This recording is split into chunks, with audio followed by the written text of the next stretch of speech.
Great captain Sanjay Manjrekar प्लेयर्सचा captain होता रे. एक मॅच तुला मी सांगतो, कानपूर बरोबर खेळत होतो, Okay. युपी बरोबर. Okay. Great great players captain Sanjay Manjrekar. Dilip sir तर होतेच, तो आपण नंतरचा विषय काढू. हा हा.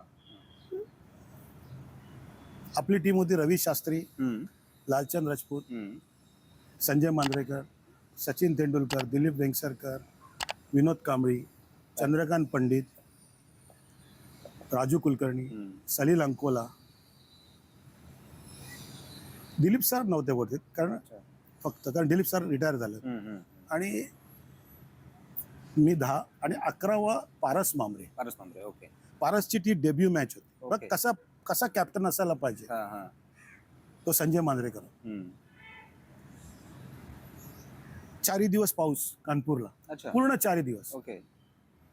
एकही दिवस प्रॅक्टिस नाही. सचिननी आणि संजयनी त्या हॉटेलच्या कॉरिडॉरमध्ये रबरी बॉलनी प्रॅक्टिस वगैरे केली.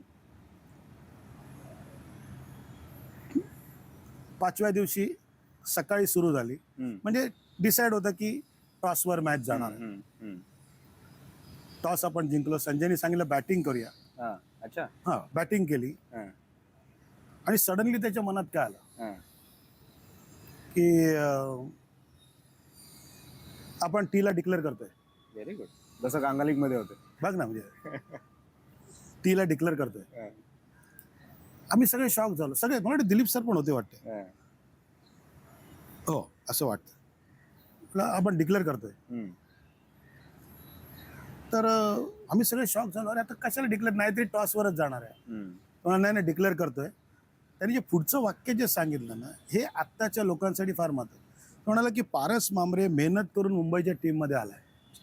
चान्स मिळाला. माझं त्यावेळी त्याचा रनआउटचं ते चालू होतं बॅड लक, की 5-6 वेळा तो रनआउट झाला होता. तो बोलतो कदाचित आपण समजा टॉस हारलो तर त्याला बॉल टाकायला पुढच्या वर्षापर्यंत थांबायला.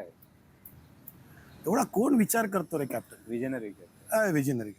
त्याची फील्ड प्लेसमेंट,